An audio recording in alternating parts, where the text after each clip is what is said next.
The players, the personalities who come from around the world to play professional soccer in the United States.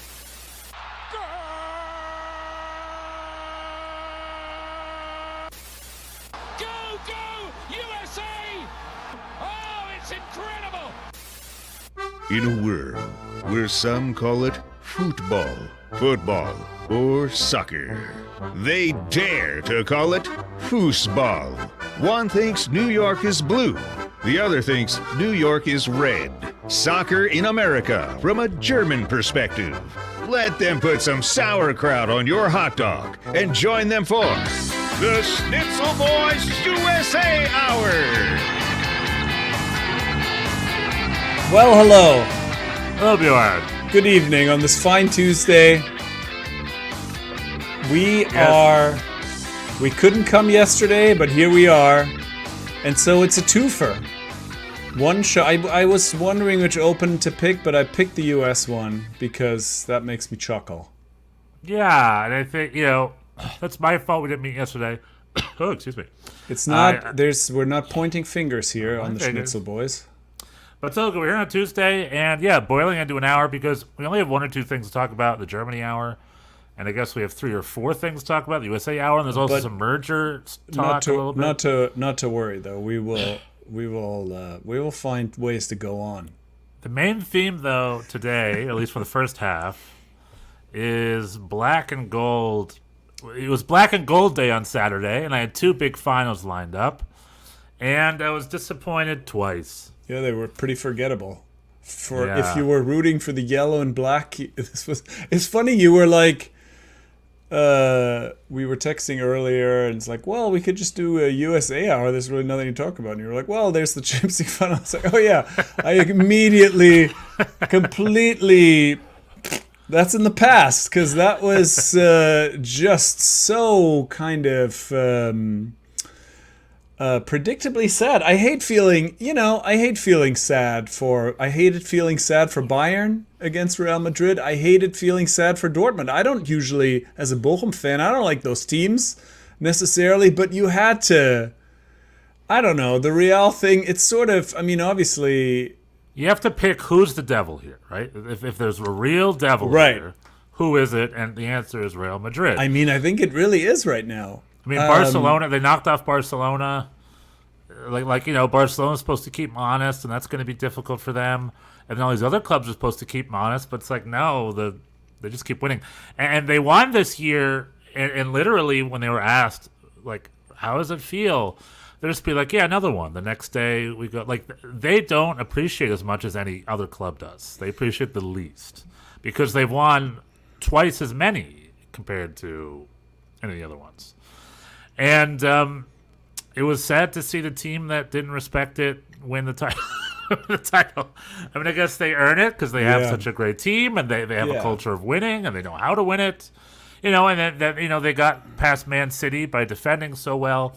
And then this final was so frustrating because for 75 minutes, Borussia Dortmund were just in it to win. Yeah, they played really well. But then of course, because it is Real Madrid, and this is just how it goes. It's like if you don't score, then it means nothing. It was, I think in the end it was like 2.2 XG or whatever that Dortmund accumulated. But it's worth nothing.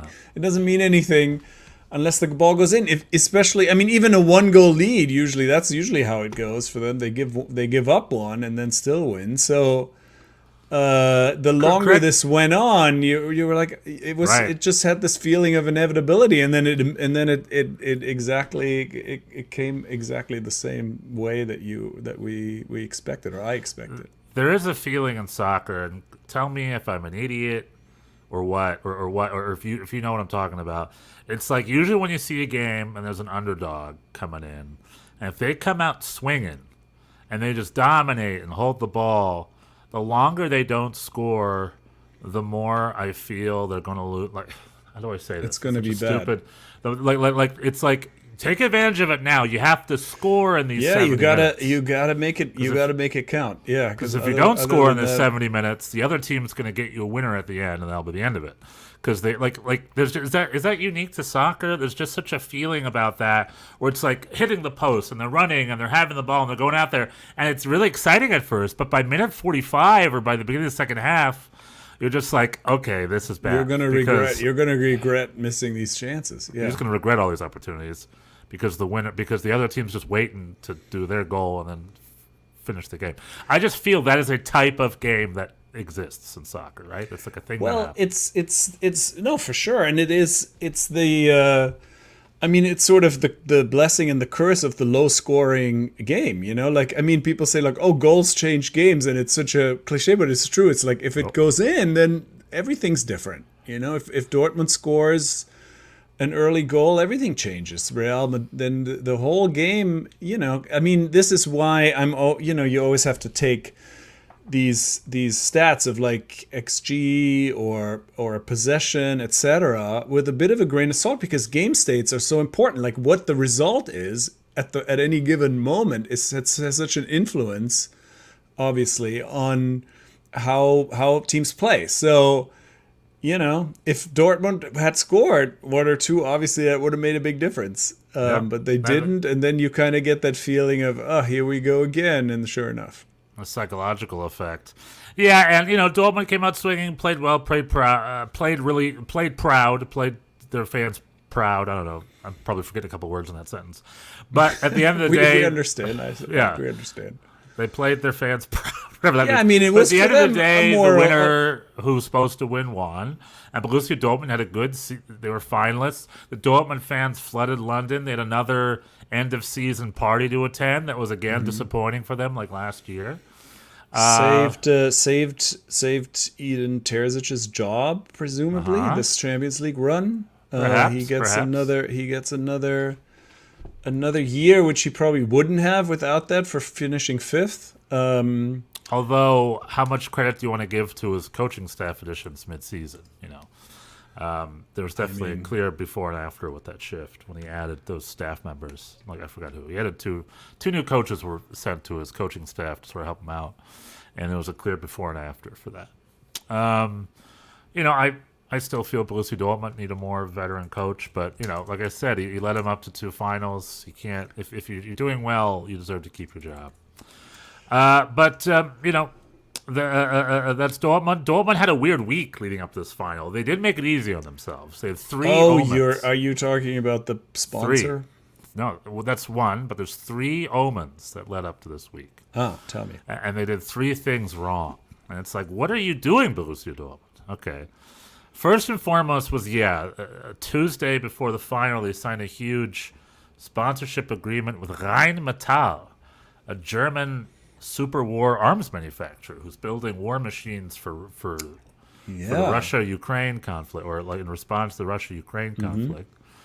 That's like, okay, I guess you sponsor wherever you can. But it's a weird sponsor, right? To have a war. I don't know. It's unusual, right? For a it's club, like run by fans, where they have an AGM. We don't. You know, if Bayern München weren't allowed to have Qatar Airways, why is Borussia Dortmund allowed to have Rheinmetall? Or it's like WeKillPeople.com. It's very well. So that's one. 2 was they were really all about Mason Greenwood this past week. I had not heard this, but you told me this. They're all over it. And they're like, we want Mason Greenwood. It's like, Mason Greenwood, the convicted sexual assault guy who was kicked off Manchester United last year. And although the police cleared him, I looked into it. He's not convicted. We should be clear about that. But there were some very disturbing recordings and photos. He was. I think through a great lawyer, he got off on technicality, so he was not convicted. However, Manchester United conducted internal investigation. They found him very much to be guilty, because he was. And they said, you can't play for us anymore. And pretty much he was kicked out of England. And so he went to Spain, where he's been diddling around. And Borussia Dortmund, not mentioning it at all, are like, we're really hoping to get Mason Greenwood next. They just won't shut up about it. Interesting. And it's like, okay, so there's Rheinmetall, there's Mason Greenwood. So that's war, that's sexual assault, right? We don't care anymore about anything. And then Mats Hummels comes out in the press with his mouth. He's one of those Germans with a big mouth. They're a type of German athlete that just says whatever the hell they want in their mind. He's one of them. And just says he hates the way they play. He hates the Eden Terzic's tactics, and we should never play that way against Stuttgart, and he just hates the way we play. That's Mats Hummels talk. That's on a Thursday, right? Good times in Dortmund. That was the week leading up to the Champions League final for Dortmund. So I'm just like, what are you doing? And if your theory is correct about Jude Bellingham or whoever, they ended up coming out. I guess I don't know. Maybe they were trying to lose this game. Who knows? Oh, because of the money thing. You said that was debunked. I don't. Obviously, I just read things. I don't know. I haven't read the contract. I read that. You're right. I read somewhere that was, I think, a myth. But I'm not there. What's the source that I read from? Maybe it's right. As the I source mean, we you don't read it know. from. They don't. Who knows? They don't fax us the contract because we're not. But in all anyway. fairness, Borussia Dortmund did play to win. They were there to win. They wanted yeah, to they win played this really. freaking They fight. played really well, but it all ended up. Yeah, And I'll tell you, with nothing. I'll tell you, man to man, Borussia Dortmund had a really good lineup. It's like Real Madrid's a super club. Borussia Dortmund, I guess, is not in that level. But like man to man, the Borussia Dortmund players can play, man. I mean, Mats Hummels, Nico Schlotterbeck. Yeah. I thought Rierson had a fantastic game against Rierson. Vinicius Junior, significantly better than Kimmich. Kimmich, yeah. Exactly, man for man. Say Borussia Dortmund have quality. It's not. Yeah, it's like it it was shouldn't good. be a David versus Goliath game. It was Emre a good. Can. No, it was very. But I mean, on the other hand, that's how Real like it too. They Casemiro was their foil. Casemiro was their foil. Casemiro was their foil. Casemiro was the guy who made it happen. Casemiro got in that fight with what's his face, and then Casemiro scored the winning header. And he was a short dude. He got it off a corner, right? Oh, you're thinking of Carvajal. Casemiro plays at Man United now. Thank you. Carvajal. Sorry, Carvajal. Short little Carvajal. Yes. And is Carvajal the world's best player in the world? Is better than all the Borussia Dortmund players? He doesn't combined? score. It certainly doesn't score a lot of goals. Yeah. And Toni Kroos is retiring. He had sort of a quiet game. He did not. Not as quiet as Marco Reus's game. Marco Reus was a really Marco quiet Reus game. was very quiet. And it was all. But they both hugged afterwards because it was their last game. Toni Kroos retiring after the summer, and I guess we'll talk about this later. But Marco Reus, I said it out loud, and I think it's happening. Marco Reus might be coming to LA, and I might be going a lot more LA Galaxy. The Galaxy, right? I Galaxy, thought they had, where he they should have be. all the. Don't they have all the wingers? I thought they had all the wingers. Do you want to talk about it now, or do you want to talk about it later? Doesn't matter. This is we do whatever we want. It's the mixed. It's the fusion hour. But my mind wants to follow the black and yellow on a Saturday. All right. Oh, because of Columbus. All right. Well, that's there's a good part because two to that's the the Saturday.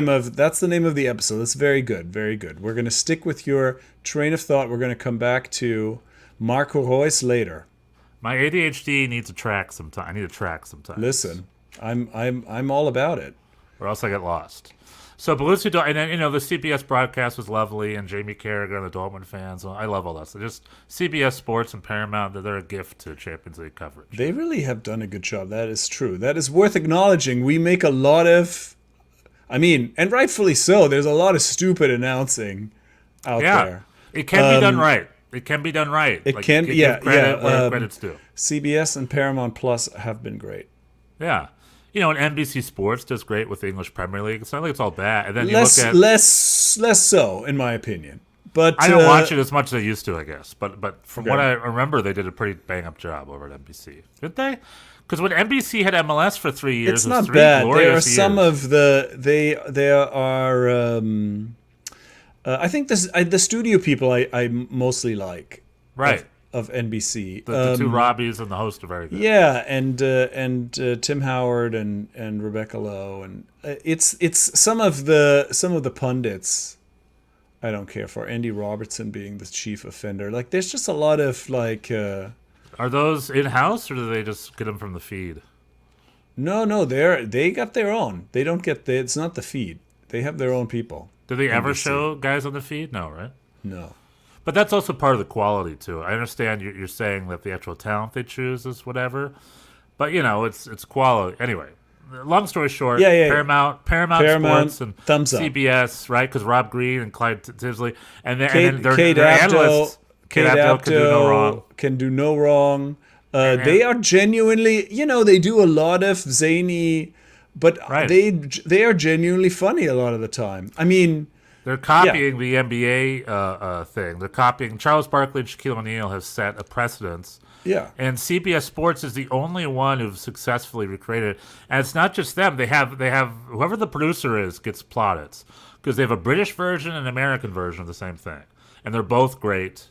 Like the Clint Dempsey, Charlie yeah. Davies, or Chuck, and I forgot who else. Usually, other people. Oh, Mo Adu. I forgot who they have over there. But the American crew, especially with Clint, is it's the same formula, and it works on both sides of the Atlantic. Yeah. And so someone's making that happen. Because especially with the crew, the Jamie Carragher and Micah, they also work for Sky Sports. And it's a totally different vibe. Totally different vibe. It's not the same over there. It's not bad. But anyway, long story short, Thumbs CBS up. Sports doing it right. Thumbs up. Yes. They figured it out. They're doing it right. They figured it The out. Schnitzel Boys seal of approval. Shut the boys, seal of approval. And then I watched the New York Rangers game, and that was disappointing. The Rangers were Yeah, eliminated. Rangers didn't make it. Not that I'm a big fan, but a friend of mine tuned in. It was just Saturday was just all sorts of playoff games galore. It was like final. So I'm like, sure. So I had the Rangers on. I had my New York Red Bulls on. I had the Columbus Crew starting.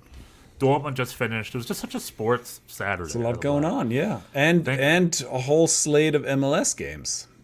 Yeah, I mentioned I had my Red Bulls on. And then, but losing, my Red Bulls won, but everyone else lost. Rangers lost, they're gone. Borussia Dortmund lost. Then it's the big Pachuca CCC final.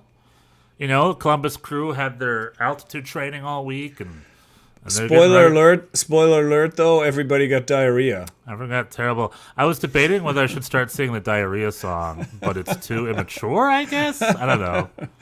That's Plus, right. I don't remember a lot of the when you're aching to go to Mexico and what rhymes with Mexico? I don't know. It's like when you have to fly down south and you just put too much burritos in your mouth. Diarrhea. Diarrhea, yeah. Diarrhea. There you go. I just made that one up for the Columbus Crew. They went down south, and you look at the altitude map. Next level of preparation. Because the U.S. team has done this before. Bring a chef, food. pre-pack Bring all your sandwiches. Bring dried food. Yeah. Dried food, bottled water. Backpacking food. Make Totally. it and a Bunsen burner. Make it in your room. A dump cake. But also, it has happened before. Do you feel there is a little bit? I don't know. Do you think it's just a coincidence, or do you feel that's part of the thing? Sabotage. Yeah, like a little sabotage, like the hotel. They were wants to give them poisoned by shitty the food hotel. because they're Pachuca fans. Maybe. Do you think something like that's at play? If that would be unprofessional. I don't know what we hear stories about that. Oh yeah, I mean, there's always you hear the stories of the fans setting off fireworks Fireworks, in the middle of the night and that kind of thing. And I think if you are a hotel chef and you poison your customers, no matter who they are, I think that's bad. Yeah, but this is Latin America, baby. I'm not saying that's what happened, but the funny thing is Pachuca apparently is like the Columbus Crew of Mexico because they do have a couple of veteran signings, but it's mainly it's academy low budget. kids. They're It's a a low budget club. They're a low budget team, and they've been dominant in the Champions League. They have not. They've earned this. Yeah, it So wasn't congratulations close. to Pachuca. Yeah, it was a disaster. Yeah, like it was Columbus like, Crew was men versus boys. It was very It was not. It was not. It was actually. I guess if we do want to compare, Dortmund was in it for a long time. Right. Columbus never was really. They weren't in it from the get-go. I think they scored 3 minutes in or something. This was pulled back. They had a couple of goals that were pulled back for decisions, but the whole 90 minutes. I remember by minute 70, I think the game was over. The Columbus Crew just running around. Yeah. And then later came out the fact they all had diarrhea.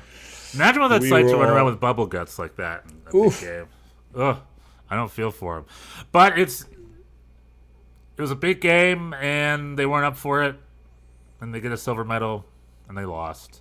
And Liga MX is still the dominant kings Well, now. I mean, they did a lot of things that no team is. They beat Tigres in their stadium. I mean, they've had a good run. This is not to be discounted.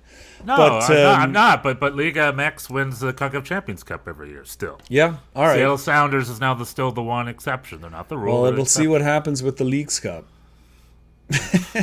Who cares about the Leagues Cup? I care about the Who Leagues cares Cup. about the Leagues Cup? I care about the Leagues Cup. It's more imperfect. The only thing the CONCACAF Champions Cup would make it a little bit more even if it was a neutral venue. I Fine. enjoy, yeah, right, that's true. I enjoy the Leagues Cup, though. I'm looking forward to it. Even though it should not be at the expense of the Open Cup, I'm not obviously not Well, it is. endorsing. Well, that's not, but that's not. It's not like that by its nature. That's just a decision that's been made. So Yeah, by MLS, the people that made the tournament. yeah, which I'm. It's 100% in the nature of it. MLS replaced U.S. Open Cup with the Leagues Cup. But it's not like they couldn't play the Open Cup. They just don't want to. Right. Yeah, but there's not two MLSs here. It's not like a different evil MLS. No, but I'm saying, I'm saying, started the Leagues Cup. I'm just saying, like, if this idea that it's either or, that it's Leagues versus, that's been created by MLS. That's not my opinion. I think they should both exist. That's what I'm saying. Yeah, and fervently supporting the Leagues Cup I'm fuels not that like decision. I'm Fuels not that like decision. screw the. Well, I guess If we want the U.S. Open Cup back, I should Leagues Cup needs to boycott. have empty stadiums this summer. Empty. Yeah, I don't. That helps no one. I'm not. I'm That helps me, definitely going helps to go. me. That's the German. That's the German fan in me. You know, get your voices heard. No games on Mondays. Anyway, so there you go. Yellow and black. Columbus Crew now has to focus on MLS, much to us in the East, much to our chagrin, And because they're they going to be got focused and good to go. Well, they got a tough game right away. They have 3 games in hand. I think we're at 17 and they're at 14. They have Their a next whole- game is on the road at the hottest team in the whole league. They're not playing the New York Red Bulls next week with their No, they're not. 7-game They're undefeated not. stretch. They're not. Well, who Oh, they're won playing the 4th hottest team in the East. NYCFC. What are you talking about? Nothing's hotter than the 3 teams above you.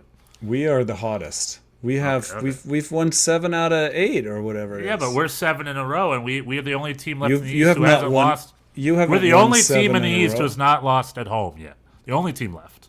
We're the only team that's undefeated at home. Who in the entire cares? East. That's an esoteric stat. And there's 7 games undefeated, right? No, We're that can't ahead be of 'cause you. we lost. Look We lost at last the week. standings. We're ahead of you. I know, but what was the 7 thing? Maybe it's 7 home games undefeated. Someone tweeted, New York Okay. Red Bulls tweeted 7 today. I guess that's what they mean. All right. Anyway, long story short, Well, Columbus Crew whatever. won NYCFC I to mean, end your- we are. to beat the crap out of you guys. That's going to be sad for you guys. It's not going to be good for you guys. They're going to beat the crap out of us. Okay. Kidding me? They have no crap left because of all the diarrhea. Diarrhea. Oh, okay. They're going to come focused, angry, and ready to obliterate whatever MLS. We have wins won in the 8 league. out of 9. I'm just looking at it now. I had to recount it to eight out of 10 after this weekend. 8 out of 9 right now. 8 out Anyway. of 10 after the weekend. No, this anywho, game has tie written all over it, in my opinion. perhaps. But Before we hop into MLS, which I do want to, Seb asked, where have you been the last 3 weeks? yeah, Seba, We brought this up 2 We've weeks been ago. talking. Where have you been? We were talking. We were talking about it. We were quoting you even. Yeah, we're And, here for you. Seb asked us to talk a little more Germany. Mainz did well. They got 13th. Well done. A little recap from our Yeah. Mainz did not get relegated. Bochum also didn't get relegated. Bochum Yeah, have a new and- coach. You want to talk about that? Yeah. Who's the new coach? Peter Zeidler. Peter Zeidler. Where'd they find, what hole they find that guy from? What? You thought Graham Potter was going to come. Now And then you're you told me- now you you're told me- denigrating. Yeah. And then you told me no, never. They have to find some guy from a hole. So I'm asking you, what hole did they find this guy at? Well, the hole that they found him in is St. Gallen, Switzerland. He's been. That's been- further than Holland. You said the only international. No, we know it's is- true. I Oh. took that back. I thought it was like 150-mile radius, but obviously it's not quite so linear. Like there is the Swiss league, Austrian league. I pitched You Austria. said and you said no. Strube. I said Strube. Strube. I wasn't feeling just because of the Red Because he's a Bull. bad coach.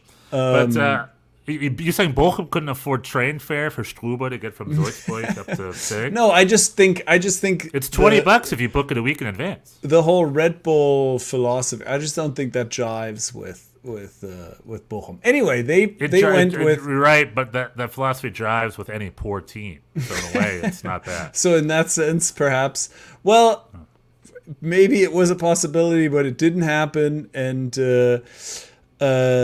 this is Thomas. No, not Thomas. What am I saying? Peter Zeidler, and he's been very successful in St. Gallen for 6 years. He is a Ralf Rangnick former assistant. He actually has a lot in common with Thomas Letsch, the previous coach, in terms of his background, in terms of his baldness, in terms of the people that he knows in the club or who he's worked with in the past. So it's kind of, meet the new boss just the same as the old boss. More pie. How are you feeling about, how did St. Gallen do last year? I don't know. Was he their head coach? I think he has won. He's been there for 6 years. He's been there. He's been very. But it seems that he's been kind of on their radar for a while because of the way he plays and his approach to players. Yeah, I don't know. We will see. This is all. I've told you everything I know about the man. He is German. Let me do a little. Yeah, his approach to players. He's a Schwabe. He's from the same area as Ralf Rangnick. I guess that's how they know each other. From the same area as Joachim Löw. Yeah. And from the same area as Jürgen Klinsmann. Peter Zeidler is the former head coach of Red Bull Salzburg.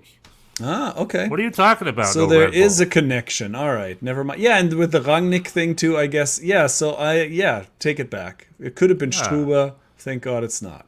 I'm sure they were looking for a Red Bull coach. Red Bull is built to make poor teams work better as teams. Like the Red Bull system doesn't favor individual players. The Red Bull system turns 11 average players into a unit. That's sort of the whole point of it. So for Bochum, in a lot of ways, it's perfect because if you're playing on a budget, then make that. It's a good decision to make. And I think the player, like the way he approaches players, like you said, I think he approaches them by telling them not to ask for more bonuses and things like that. Well, that's what's been. It's been. We've talked about that. We've heard about that. He's about team spirit. He's not about the individuals. We will see. Patrick Fabian, the sport director, who is really a lifelong Bochum guy. He played in the team, and he left. He was. He resigned. He took a lot of grief, I think, from the fan base, and it got under his skin a little bit. He was unhappy with a lot of things that happened behind the scenes, so he left. So yeah, I mean, we've talked about this already about who's leaving, we're gonna start from scratch, and fingers crossed.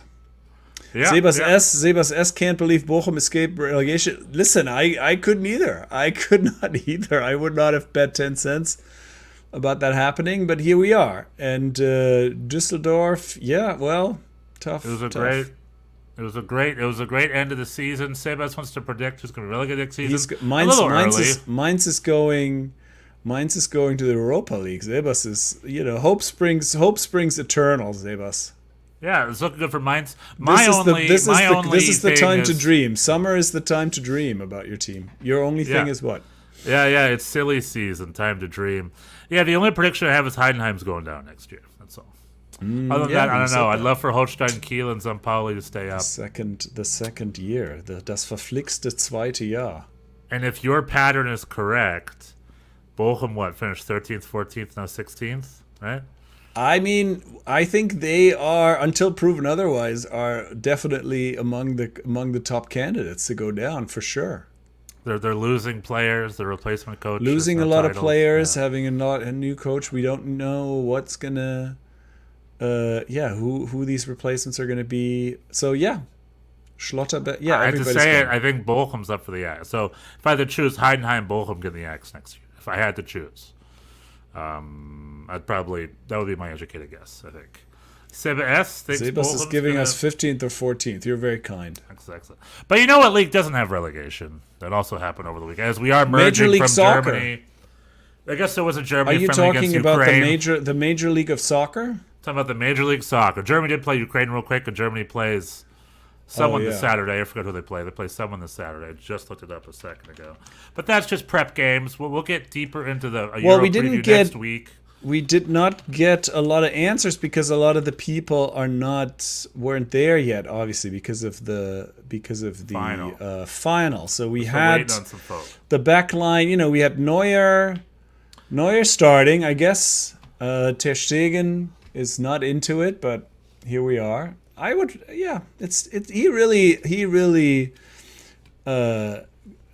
is unfortunate in that he has not gotten more of a chance, Marc-Andre Ter Stegen. But I guess Right. Neuer is the number one. The back line was Mittelstädt, Tah, and then Anton filled in for Rüdiger, who was in the Champions League final. Then we had Kimmich on the right, and it was Gündogan, Pascal Groß, and Andrich. Pascal Groß filling in for Tony Kroos. Pascal Groß had a good game. Groß in for Kroos. But he's Groß for Kroos. Yeah, the two Tonys we were missing, Rüdiger and Rüdiger, who is the best defender Right? He's our top center back. of all the world, according to ESPN FC. The top Wow. 100 players were released today, I think today or yesterday.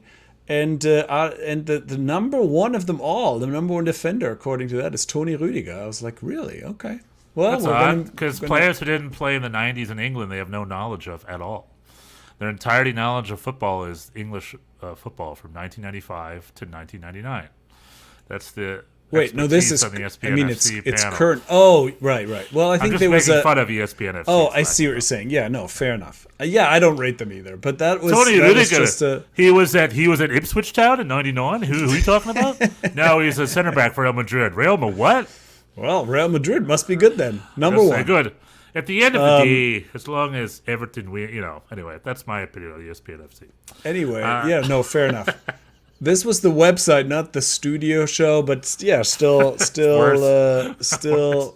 valid. Anyway, and then I'll take it. Tony Pascal Rüdiger's Groß. amazing. Pascal Groß had a good game, and then we had up front Musiala, Maximilian Wirtz. Bayer.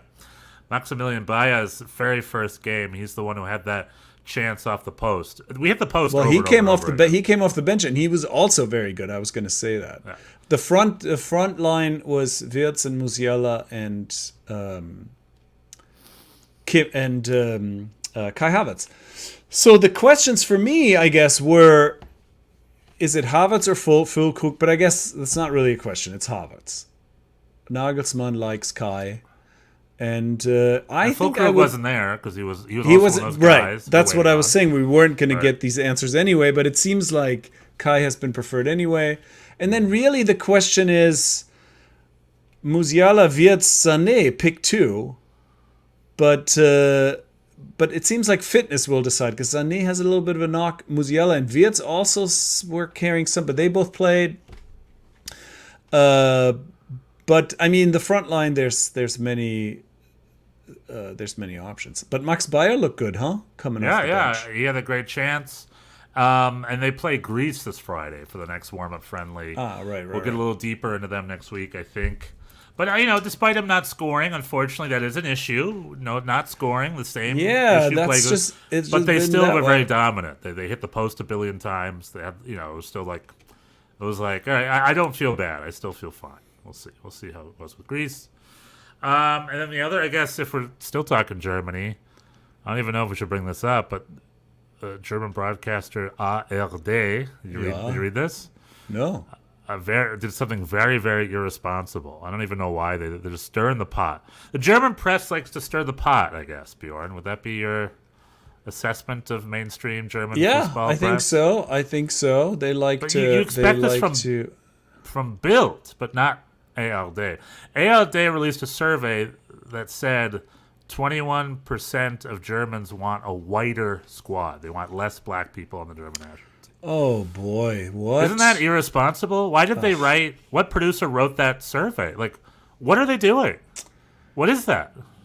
Why did ARD, Germany's number one main? It's like in America, it's what, ABC, NBC. Imagine if ABC that broadcasts That's the crazy. NBA Finals That's crazy. said 20% of fans still want whiter basketball players. That's crazy. Isn't that irresponsible? Why do they do that?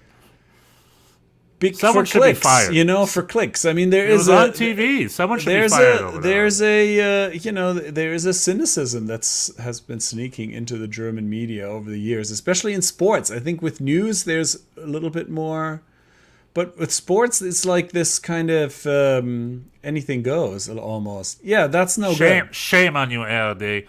What was even the point to even start that? What was even the point to release the survey? What was even the point? Thankfully, Julian Nagelsmann and Joshua Kimmich blasted the crap out of them, but it's ridiculous. And also, the articles are 21% people want more. How about the articles 80% are perfectly fine with Germany as they are? How about that? I guess it's 4 out of 5. I'll take that. Yeah, crazy. You know, maybe but anyway, that's insane. that happened too. I want to touch base on it. They need to be more responsible broadcasters, in my opinion. I don't know what the point of that is. If I was an executive at ARD, I would fire whoever the idea that was. Anything Fire for on the spot. anything to get a rise out of people. But it's not even necessary. They got the Euros coming out. Like, why do you need to get clicks right now?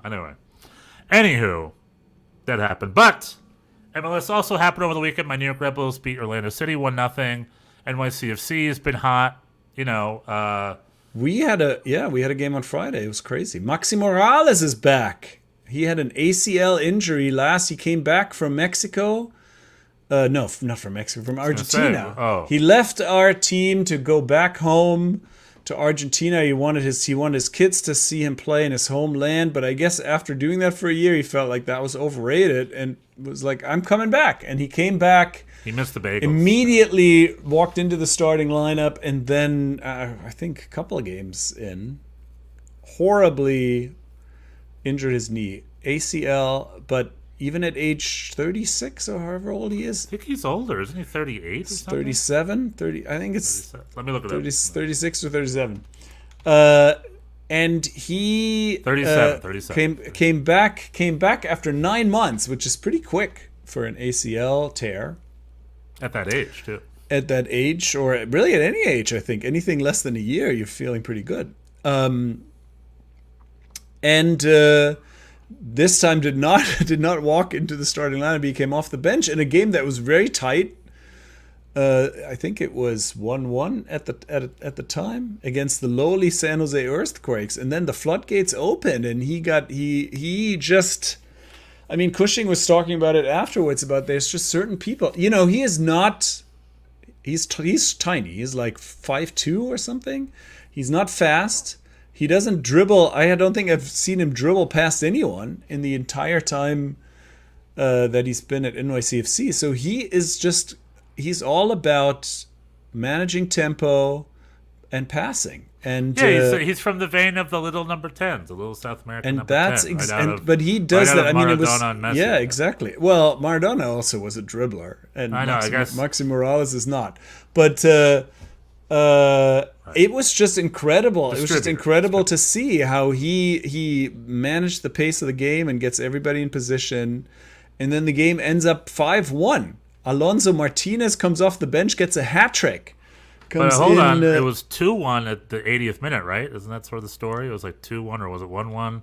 The 3 goals didn't come until stoppage came time. very late. Yeah, I think the hat trick started in the 85th minute, and then had two of the 3 goals were in stoppage time. And this is our number 3, our third number 9. We keep talking about Muncef Bakra or Jovan Mijatovic, the original striker, and our Serbian the reinforcements, Serbian expensive 18-year-old, and they got 1 goal between the two of them, and Alonso Martinez now has 6, and he's played about half the minutes of the two of them combined. So he maybe should just start. Maybe we should just not overthink it, and just start him.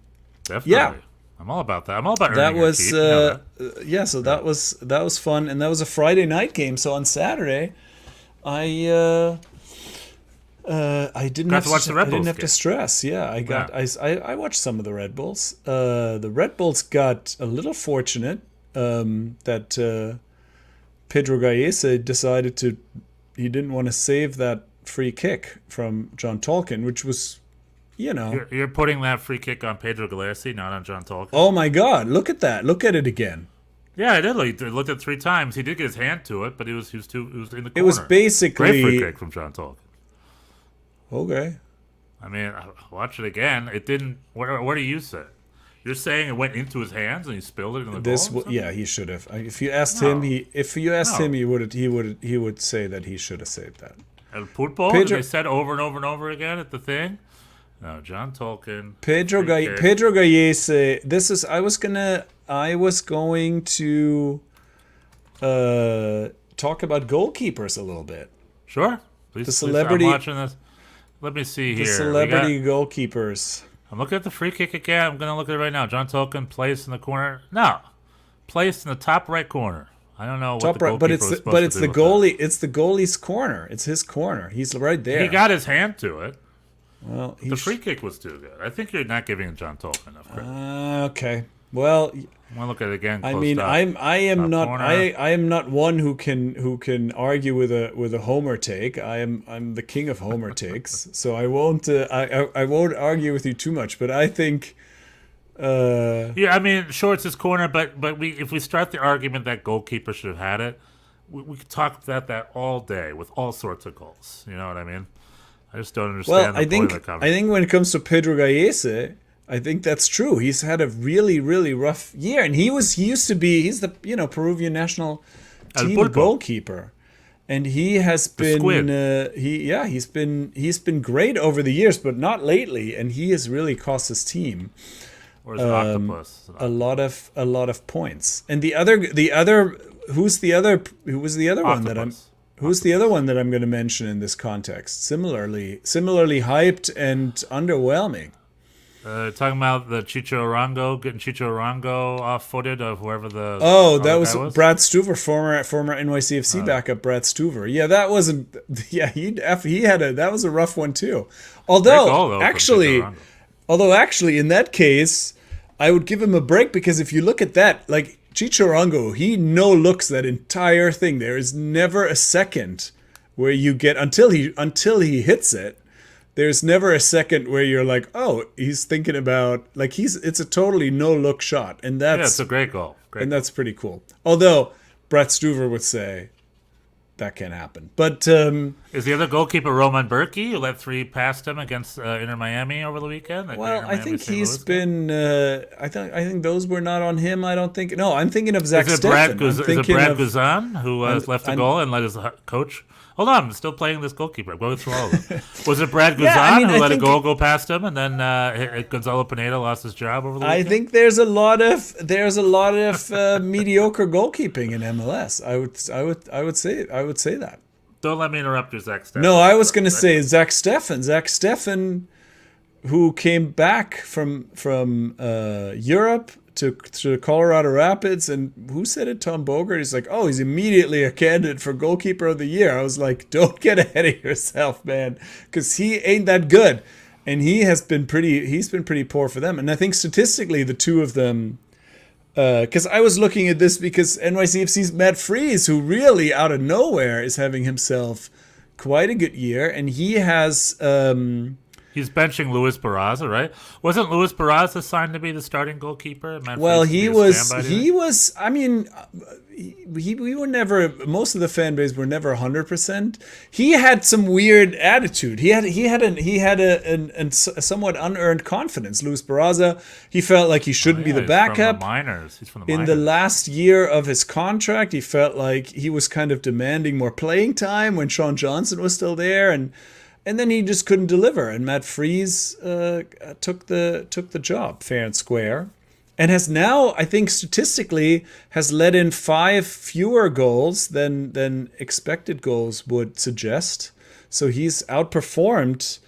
And I think for Gallese and Zach Steffen, it's the opposite. They've let in 4 or 5 goals respectively, each of that they were not supposed to. And I mean, that's a big swing, right? For in a 17 game half a season, it's like plus or minus 5 goals. That's pretty. You don't think about that. You don't think about like, oh, we think of these goalie mistakes as sort of one-offs, and it's like, well, everybody, but it's cumulative, makes a big difference. And Matt Freese, I don't watch these other guys every minute. Matt Freese, I watch every minute, and he has not been perfect. He definitely has made some mistakes, but they have not been punished, and that's fortunate. He's whiffed on some corners, but nothing really without consequence, and then he does make some saves that are spectacular. And Carlos Cornell has been back on form. I like Carlos. He's Cornell been good.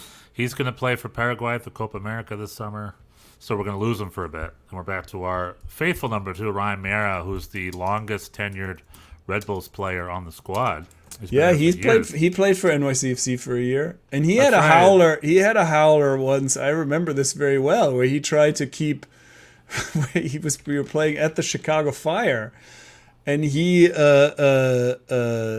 ball was sort of trickling towards the end line, and he sort of stretched to keep it in, to not have it go out for a corner, and he kept it in, but then the Chicago Fire player took it and just kicked it in the goal, and that was pretty bad. Yeah, he was a young super rookie. He was New York Red Bulls starting goalkeeper, and then the Irish national team was trying to convince him to join them, and because he's Irish American. So he started playing for the Irish U20s or something. It was a whole are Ireland going to get him or are USA going to get him? And then there's a guy named Luis Robles who was essentially retired from soccer from Germany, and then he needed health insurance and his real estate license wasn't working or whatever. Right. So he went to an open trial, and he was signed by the New York Red Bulls after years of Karlsruhe and Kaiserslautern on the books, being on the books there. And then when Ryan Meara got this terrible sort of side injury, he was out for 6 months. Something happened. He broke his ribs. I think he broke his ribs or something. So Luis Robles stepped up, and the rest of history. Luis Robles are keeping them for the next 10 years. But Ryan Meara has been happily sitting there. I guess he likes New Jersey or wherever he lives in New York. And he just sits there, clicks a paycheck. He's a very happy number 2. When I played New York Red Bulls on Football Manager, like a month in, the fake Ryan Meara demanded playing time. And I was like, bullshit. Bullshit. Come on now. Bullshit. That's not realistic. Yeah. Football Manager, do more research. He's a very happy bench warmer. Don't give me that crap. But I guess over the summer he'll probably have a few games to keep serving, be loyal to his club. So great. Good for you, right? I too will just watch the John Tolkien free kick again. I mean, there's no replay from. Often they have these cameras right behind the goal, and I think if we had that angle, it'd be pretty obvious that this was really on the goalie, because it's far out too. That's like 30 yards. Yeah, it goes to the top right, and Pedro Gillespie. It's not the top right. It's not the top right. The top right from John Tolkien's point. Top left from Pedro Gillespie's point. Yeah, but it's not. Yeah. Top right. You think like, right in the. It's pretty. Anyway, whatever. It's close to the top left. Listen, and then Pedro Gillespie gets his hands on it, but it's such a powerful strike. It goes into the goal. I don't know what to tell you. He whiffed it. Anyway, well, we need a number 9. That is true. We need a number 9 because Dante Fonseca. But John Tolkien, you were down on John Tolkien. I was defending. I remember in the aftermath of the Derby. That's why I'm so happy for. I was defending John Tolkien. Yeah, now you're Now you're agreeing with me, but I'm happy he's growing out of a shell again. Anywho, there's a lot of stuff in MLS. I don't want to talk about any of this. Zebas S, we're doing a fusion hour today because we're on a different. We're on a different schedule this week, so we're combining the 2 hours into one. Yeah, we usually do 2 hours, but we're just fusing into one. But usually we'll be back to 2 hours again. Sorry to say, but that's. And if you don't have an MLS team, pick one, enjoy it, go to your local team. So he's a Red Bulls guy, no? That's true. Oh, yeah, I guess that's true. Is that true? Have you been going to Red Bulls, Seba? Let us know. Were you at that game when John Tolkien scored the free kick? What's your opinion on the John Tolkien free kick? Anywho, a few big things. Gonzalo Pineda was finally fired. Mm-hmm. Atlanta United needs a new coach. I believe it should be Bruce Arena. Bruce Arena was just interviewed. I listened to the interview beforehand. It was a lot of fun. Always love listening to old man Bruce. He did not shed any light because legally he can't on any of the stuff. Right. But he still talked. But it was interesting him talking about him and Clint, and he's a little bit of an old man. So he talked about. I forgot. Pretty much, he said if Christian Pulisic focuses and does another 10 years, he could potentially be better than Landon Donovan, is what Bruce Arena said. And that's a very old man Arena, right? It's a very old man soccer type take. I'm of the opinion he's already surpassed him. I mean, he's got a Champions League under his belt, and Landon Donovan didn't score 15 goals and assists in a Serie A season. So I'm of the opinion that Christian Pulisic has already done more for Landon. It's very apples and oranges. I guess he's just such a lightning rod, Landon Donovan. He's like the litmus test. Everybody has to be like, well, how about, what do you think about him? And that was beautiful because Clint Dempsey and him didn't get on, and Clint Dempsey was the anti-Landon. And Clint Dempsey gets specific on very specific moments that Bruce pissed him off, and why. So, and Bruce just sat there and listened. Pretty much, he's like, freaking starting Landon. I'm off in Europe, and then you got no respect for the being European, being based in Europe or whatever. I don't know. I liked it. Clint Dempsey represents like it is. U.S. fans do divide between Clint heads and I guess Landon heads. I'm a total Clint head because Clint's about, and then Clint admitted that when Seattle offered him $8 million a year, he knew he would be stunting his own growth to go back home, but he just couldn't say no to that kind of money. I mean, he's and I love it. Where Landon Donovan is just like, I just wanted to play, It's like, yeah, well, you were supposed to compete too. You didn't really have that. But I think this is another good example. Or maybe you and I differ. Yeah, that's why I divide between Landon and I'm just saying, but who were we talking about last week or 2 weeks ago? Where it was like, I don't remember. Oh, Thomas Tuchel. Where I was like, you don't have to have a reason to not like somebody, and I think that's the same. It's the same with Clint and. They're obviously very different characters, and it's just normal. Some people just like one more than the other. And then you've tried, because it's sports, then people try to make cases with numbers or like, it's fine. Just like one guy more than another guy. It's fine. Well, Bruce said Clint never spoke up, and Clint's like, I let my playing to the talking for me. So clearly, it's two different types of people. It's just different. And like I said before the broadcast, I had flashes of like the type of relationships I've had with teachers before, and that's very interesting. But anyway, so as and Bruce Arena himself. Sorry. No, go for in it. this, from what I read from this interview, he said himself that he would like to. He should have probably gone to Europe more, and he didn't. And according to the interview, he's about to go to Europe. Or he's like everybody's about, I would love to see that happen. Contact. I would love to see that happen. We have He's not going to Europe. He's going to Atlanta. How much money? He's going to Atlanta. I'll bet you $1 billion. I will bet any. Well, I don't know. Maybe. I don't. It really. It's a no-brainer to me. But Atlanta to me doesn't feel like a Bruce Arena team, but it's more. You're right. It's more of a Frank De Boer type team. What do I? Yeah, they just. I mean, they're gonna go for the shitty. If they'll hire Frank De Boer, they'll hire Bruce Arena. If they're smart, they'll hire Bruce Arena. Just like Charlotte should have hired Bruce Arena instead of Dean Smith. He ain't going to Europe. I can tell you that much. Anyway, the Schnitzel news. There's only one piece of news that really matters. And that's Marco Reus. It's looking like Marco Reus is making his way to LA. To the LA Galaxy. To me. So I can watch him here. On the Borussia Dortmund fan forum, all the Euro snobs were just like, oh my God, he's going to obliterate this amateur league. It's like, do they pay their players? They don't know what the hell the local team is. We'll see. And I responded, I'm like, well, LA has 3 DPs, and they're by far the 3 best players, and they're amazing this year. Because they have 2 good They have Ricky Puig, they have Gabriel, they have Joseph Painsil, they have Gabriel Pick. All 3 guys crushing it this year. Well, and 2 of them are wingers, so it's not and then Ricky Puig is 10. These are the 3 Marco Reus positions. So is he LA even going to start? Galaxy's 3 best players. Arguably, their 4 best players are their 2 wingers, their number 10, and their forward. Those are the 4 players that they cannot trade, they can't bench, and they can't fire. Like those guys are there. So that team is now signing Marco Reus. Maybe he'll come off the bench. That's what I'm saying. A, he's here on a TAM contract, first and foremost. That's very interesting because there's no DP spots left. And B, I think he's going to maybe do a Gareth Bale-Chiellini situation. And just be on the roster, come off the bench, say hi. I don't think he's going to be a key guy. And honestly, that's probably his best role because that's what he does for Dortmund. I don't care as long as he gets any minutes. Okay, I'm gonna take the middle ground here. I don't think he's going to obliterate the league, but I think he's going to start when healthy. I hope so. When healthy, I hope so.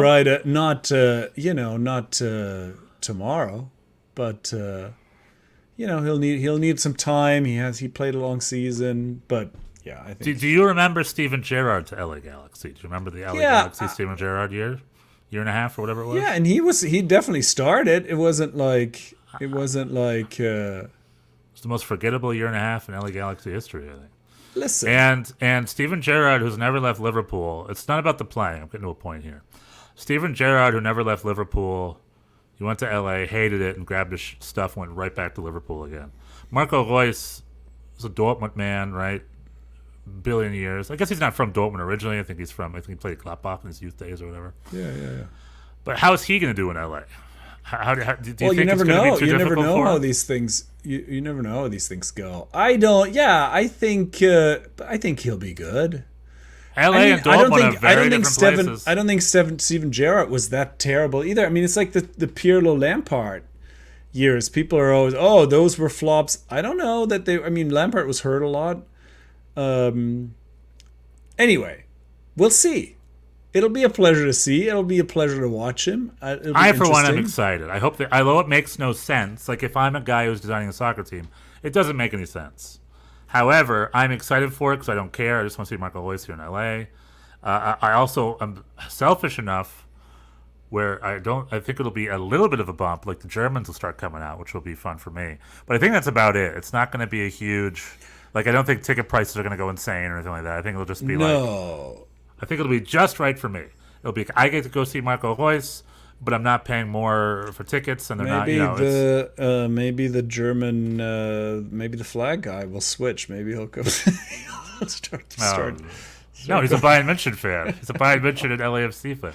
Michael Stednick. He's a Bayern München and LAFC fan. He's not switching. Right. He's not going to LA Galaxy to root for a Dortmund player. Okay. It's the opposite. Anyway, yeah, it'll be fun to see. It's not official, right? I don't think it's no. And the other big part of the news, and this goes back to maybe a bigger topic, is MLS is MLSing again. Because in order for the LA Galaxy to sign Marco Reus, they had to pay Charlotte FC $350,000 to get his discovery rights. Charlotte FC. I know it's an MLS record, super record. Charlotte FC literally discovered Marco Reus, a player who's been a pro 15 years before Charlotte FC even was an idea. Well, so the fact that they were like, "Oh, we discovered him," it's like, "Wow, great scouting." But what the hell is this? It's not about. I know, but why? Why does MLS have discovery right? What is this? Stop it. Well, what is all this nonsense? Do you want me to explain it or no? Explain it in a way that doesn't piss me off. Try. Probably not. Well, the reason is that so that teams, because it's single entity ownership, so that teams, the league doesn't want teams to compete with each other for players, so that's why you can put anyone. People had Messi on their discovery. Oh, is that why years. Colorado Rapids signed Messi because they were atop of the no, but then you got to negotiate. You got to get you. That's why you then get. You don't feel that that's an illusion, do you, for financial control? What? The whole keeping clubs from not competing with each other, and then do you feel there's any actual validity to any of that nonsense? Well, what do you mean? It keeps costs down. Yeah, it's definitely something that's. I mean, it's not a thing. All that's happening is LA Galaxy is now sending money to Charlotte FC. What is that? What type of parity is that? What type of non-compete is that? That's not related to that. That's just some MLS obscure bookmaking on their bonkers ass rules that they made up. Well, it's the league controls everything. That's what single entity. That's what single entity means. Yeah, but single entity is damned if you do, damned if you don't, right? Single entity, like when the yearly roster bills come out, there's nothing parity or controlled about it. Well, the alternative. I'm not. First of all, I'm not defending it. I'm just explaining it. It's not like do you believe that parity in MLS is a real thing that's still happening? Yeah. Because the alternative is like everybody goes to Marco Reus and says, "Oh, we'll pay you this much. We'll pay you this much." And but now it's like, no, he's only going one place. He's going on a TAM deal. But then Charlotte, because they put this claim in, they're entitled to some money. $350,000 is a lot. It is. 3 clubs were up from Charlotte, St. Louis, and LA Galaxy, if you believe the report. But he only wanted to go to LA, but that means that they competed for him. Like, I don't understand that the only difference between Marco Reus going to LA versus Marco Reus going anywhere else was that MLS has rules where LA has to pay Charlotte $350,000 for that. Right. For that privilege. I mean, what the hell is that? It's not like if he wants to go to Venezia, Venezia has to ask Rome to send $350,000 down to Venezia. No, because they're not owned by the same company. Yeah, but it's what I'm saying is I understand, like, MLS should be single entity. They wrote that a billion years ago. And they're just doing these rules on top of rules on top of rules on a system that should have blown up years ago. And this is just another example of that. Okay. Whoever, like the Charlotte FC guy that wrote him a discovery list, give him a raise because he just found $350,000 out of nowhere. Well, but I mean, he also, he's also out a spot that you can't, like, I think there's a limit. You can't just put anyone. You have a limit. You can put a limited amount of people on this. So there is a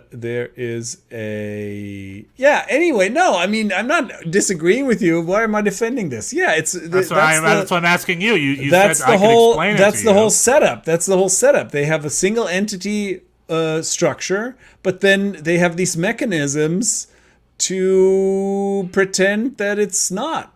Let me tell you what it was like in 2002. Right, this is old man MLS talking. There was no such thing as a TP rule. Every club, to the penny, paid the exact same salaries to their entire roster to the penny. Yeah, but even it was then, it was 1.3 million per team or something. Right, in total. but there was always, if there was a player, a big name player, or what was there were no big name players in 2002. What do you mean? You had Lothar Matthäus in 1997 or whatever. There's always some 99, bigger. 99. There were always some. He was paid under the table through a There sponsorship were always deal, some sure. bigger names. There was always, if a big player wants to come into the league makes it happen. All these rules get bent or broken. Right. And squeezed. So in this case, it's like the player goes, Charlotte, St. Louis, never heard of those places. I want to go to New York or Los Angeles, or else it's a non-starter. So then Charlotte's like, well, we have him on our list. So what's the deal? So then the league, that's what this mechanism does. So the league says, well, we'll give you $350,000 for nothing. And Charlotte's got to be happy about that because Marco Reus was never coming. Yeah, it's just 100% nonsensical to me and just such an error. And it is bad PR, and it's bad ways to run the teams. It's bad ways to run the league. I just don't understand why that hasn't been blown up by now. Like, if I'm the owner of Orlando City, where I have nothing to do with this, I'd be pissed. I'm like, what the? Charlotte's getting $350,000 for nothing. I'm like, where's my $350,000? Let's well, who did you pit on your who do you have on your discovery list? I discovered a young man. I discovered a young man named Cristiano Ronaldo. I discovered this guy named frickin' Kylian Mbappe. If he's but what is that? It's a lottery. It's not. It's a lottery. It's nonsensical. Like, it's weird. Bjorn, you can't explain this in a way where I don't think it's bonkers and that's nonsense. It. I'm gonna stop trying. Yeah, but what are you so I list because I want Marco Reus on it. What are these discovery lists? What is that? Like but you understand. You just think it's stupid, and I don't. And I'm not arguing with you. I think I understand the principle, but I do not understand it logically of why anyone would even introduce that as a concept. All right. To have pre-dibs on different high-level players from Europe ahead of time? What the hell is that? So that the teams don't all, so that not every team calls the same player and goes, oh, we want, But it's happening anyway. The only byproduct is now certain teams have a new mechanism where they have to throw money at each other, and that's not parity at all. It's just Charlotte's now richer than Atlanta for no reason other than some bonkers nonsensical thing. They picked a guy. They picked the right guy to put on their list. Yeah, they can't control it's like a draft pick or whatever. All right, you tried your best. I get it. If you love it, if you think this is what I makes don't MLS so great, see. Now that's unfair. I email did not me. say. I'm not I talking did to you, not- Bjorn. I I'm did saying not out in the say. listener Oh, world. people out there. in the listener world, if you're like screaming at me, being like, "No, Stefan, this is what makes MLS the best league in the world, baby." Nobody email thinks me. that. Email nobody me. Tell me why nobody you think thinks that's that. true. There's not a single person who thinks I have a we feeling love. this is just we bad love PR. MLS. We love MLS because of the rules. Nobody thinks that. I think it's bad PR. It turns off fans. If Messi cannot blow up the system, nobody can. It's here to stay. However, let's Although I hope- think the discovery, I have heard that this is up for. it needs to This go is away. it's definitely considered an anachronism, and it's probably on its way out. All territory-based rules should be just eliminated. Everything, like all rules like this need to be eliminated. I'm just fundamentally against. Like All everybody rules should should be Hold on. eliminated. No All more rules like referees. that. All rules like that should be eliminated. I'm saying, MLS. Don Garber wants the final say of everything. He wants to engineer things. He wants to design everything. Back in the old days, 2002, he literally did it on the phone. He called players privately. He paid people on the table. He engineered everything from his office in New York. But it's also, in fairness, There's no other league in the world where it's like the WWE. It's like frickin' what's his face McMahon, who's in trouble these days. He's like engineering a thing. He's like, we get Messi. Let's figure out how that's going to work out. He's trying to engineer stuff. It's anti-competitive. Let the soccer team sign the best players and get their hands on. Let them go at each other. Finito. Fertig ist es. End of Let's story. go. That's what we want to watch. I'm down. So this is just, as you can see, it triggers me. Write a All this letter. MLS crap. Oh, I'll write a strong. The pen is mightier than the sword. Write a strongly worded email. Well, there's all this talk with the World Cup coming up, and they did this change with the DPs. Yeah, and it's get rid it's- of these dumb That rules. is true. There has been a lot of talk of making changes, and it's been pretty underwhelming so far. I will amount of- I will agree with you there. The amount of meetings that MLS has paid, first class, Hilton, every 3 months, all the owners get flown to some Hilton somewhere. And when they're done, these rules stay in place. Just like, dude. I mean, We have to go. Oh, we have to go to another Hilton just to do that's nothing. what I'm saying. Oh, That is what's happening. That is what's happening. which Hilton is it going to be? Hilton Hilton Hilton Garden Las Inn? What are we Vegas? talking here? Hilton Las Vegas? Hilton Miami costs more than Beach. costs more than $350,000 per time. I'll tell you that. Anyway, all I know is that it should have been burned down years ago. I could get Maxi Morales' discovery rights for the cost of this journey. Yeah, exactly. That's what I'm saying. Anyway, long story short, so coach is being fired. Peter Vermees will never get fired. Okay, I got one for you. Shoot. Peter Vermees will. That's probably true. If he hasn't been fired by now, he's got some pictures.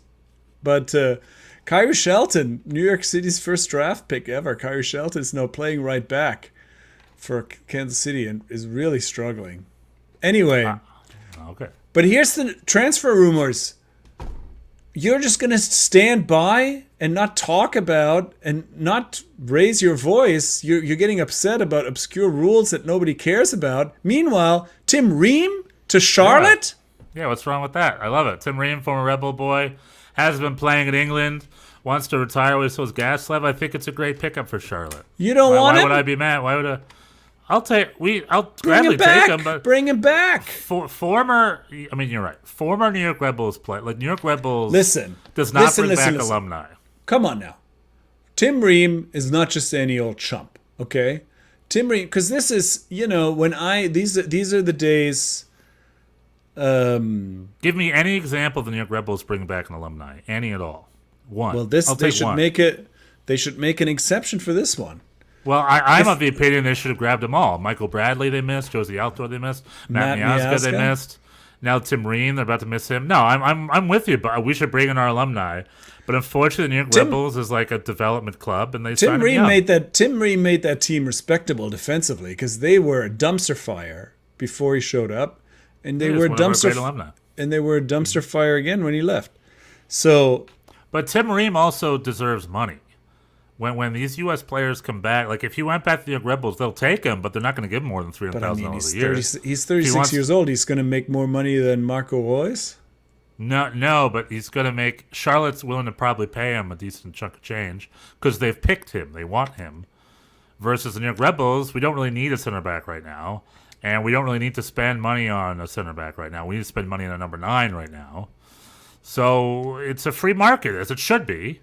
Which kind of serves my point. And Charlotte's the highest bidder, so they're probably going to give him a chunk of change. Charlotte's been clearly doing a good job with their discovery list. They're getting money for Marco Reus, and they're getting Tim Ream from Fulham. Yeah, they're going to use it to get there. I think it's a great. I love Tim Ream. I'm glad he's back in MLS. He's old. It's turf. It's not the best place for his knees, but he's also retiring pretty soon. Mm-hmm. And yeah, I'm right there with you. I wish we signed all our alumni because we have such a great academy. We send great kids off, and I believe the tradition of a great club like a Boca Juniors or River Plate is that like you do set kids up to go off to Europe, but then you catch them when they're ready to come back. Mm-hmm. You know. And give wisdom a little bit, you know. And it'd be nice if New York Red Bulls did more of that. I'm definitely with you on that. Daniel Young says NYCFC Hannes Wolf has been on fire. He really has been. He's been playing best 11 level soccer. He's been great, and I'm happy to have his name on my shirt. We got USA Colombia this weekend. The USA has Colombia and Brazil before the Copa. I'm excited about that. We'll get into more deep dives about that next week. NYCFC New York Red Bulls still thumbs up. Despite you talking about how lucky we are, it's nonsense. Still thumbs up. Not in general. You're a good team. Zebas was asking about Zandel Schwartz. Zandel Schwartz has done a good job. But that free kick, Matt Freese saves that, no question. Against Charlotte FC, we had a really poor first half. God came in, gave us a 90-minute rain delay, and then to make sure we win it, we came back and we destroyed them in the second. You have God on your side. We cannot compete with that. I text this for you. We got another 17 regular season games. I don't know. Let's go with the playoffs. I'm ready for the playoffs today. I want this new Red Bulls team to play the playoffs tomorrow. Well, all that's going to happen is they're going to play 17 games, maybe whittle a little bit towards the end, and be cold by the playoffs. You want playoffs, and what you get is Leagues Cup. Yay. All right, Bart, this was fun. We merged a little long, but, you know, we love two countries. That's all right. We have stuff to talk about. We got big games. I'm just excited. The summer of soccer is here. Yeah. Summer is here.